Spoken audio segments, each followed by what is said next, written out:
All right, so yesterday we got the official, unofficial, rumored permanent three rivals for each of the SEC teams.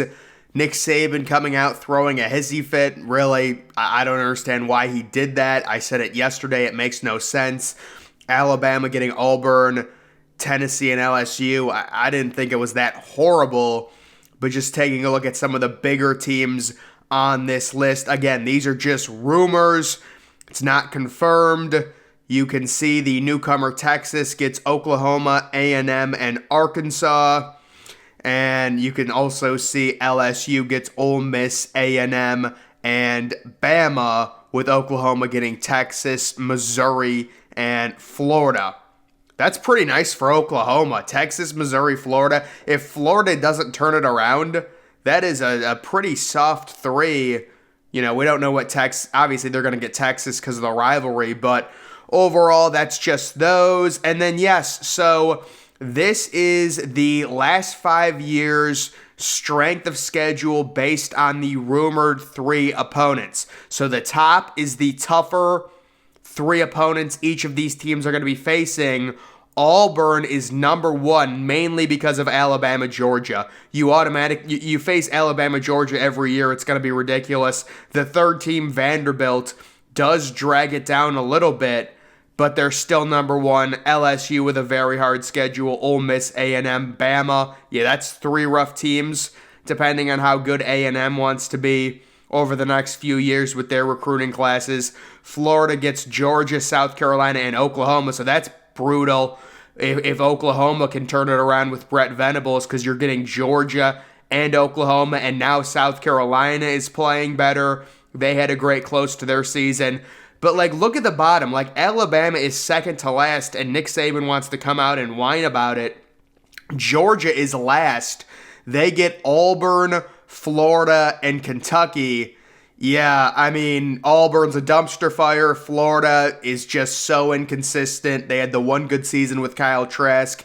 And then Kentucky, they're a feisty team, but they just don't have the talent. So, very easy for Georgia, Alabama. If you're Georgia and Alabama, the one thing you don't want is to face each other. So, as long as you can avoid that, I think you're pretty much okay. Also, again, looks like Oklahoma getting an easier schedule. At least this is the rumored, three opponents you're going to be facing every single year in a 3-6-6 format.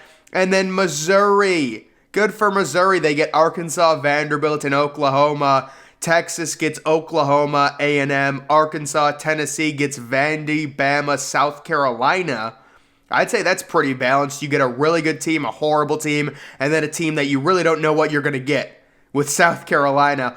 Ole Miss gets Mississippi State, LSU, Arkansas. All right, that's enough of that. I just wanted to kind of show that. And then this apparently is confirmed. LSU's three opponents will be Alabama, A&M, and Ole Miss. So that one is confirmed. And that's pretty tough. Again, we'll have to see. If you're LSU, the only thing you can say, maybe A&M continues to struggle. They end up firing Jimbo, but that kind of seems like out of the question right now due to his crazy payout. But maybe they'll continue to struggle. Ole Miss, they seem to at least have a really good offense every year with Lane Kiffin utilizing the portal.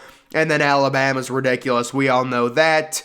We've got some news here that, it's very interesting. You take a look at this Big 12 and Pac-12 situation, the infighting between fan bases. We've got some message board crap from someone who is ranting against the Big 12, why the Big 12 will suck for us.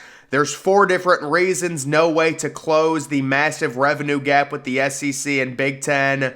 And a likely brutal grant of rights required. No geographic, historic, meaningful, or interesting conference rivals yet left. Colorado will immediately become the elite academic and research university in the conference. Think about what that really means. So yeah, some of these people seems like there's a lot of Pac-12 fans that are very angry, that even fans of teams that could be going to the Big 12, seems like they're very angry that this could be happening. We've got this source, and I use source lightly, but let's see what they say. From Utah, Several Pac-12 sources say they're confident the conference will match or beat the Big 12's announced $31.5 million annual media rights distribution figure. On Friday, one well-placed conference source called being in the vicinity of that number a layup. So, it's back and forth with these. I think the idea for the Pac-12, when you look at the ratings, I actually saw a tweet, the Big 12 on average, when you combined all the teams together, the Big 12 does tend to do better than the Pac-12, but I think they were also using Texas and Oklahoma in that data. It is very comparable. What I'll say at this point, the Big 12 is the deeper conference. The Pac-12 probably has the two most attractive overall teams in Oregon and Washington. But the issue for the Pac-12, even if they get a deal at right around what the Big 12 is, if it's mainly streaming, that is a huge negative as opposed to the Big 12 having both the rights on Fox and ESPN and staying nationally relevant and getting big noon games and getting ESPN games at 3:30 and ABC games. It's so much more important. That's kind of the idea of the Big 12 beating the Pac-12 to the negotiation table, taking ESPN, taking Fox. Fox is just not interested at this point at all in the Pac-12. At least I haven't heard any rumors about them being involved with the Pac-12 in these TV negotiations. ESPN maybe, but even if ESPN takes the 10:30 window, that's one game a week. All of your other games are going to be on freaking Apple TV. Do you really think any of those teams are going to like that? So there's a lot of infighting going on right now between fan bases, and, this is something that it happened last year as well. You've got CBS reporting that the Big 12 have had recent contact with Zona State, Colorado, and I don't know why I called it Zona, Arizona State, Colorado, and Utah. Conferences don't call schools first on realignment.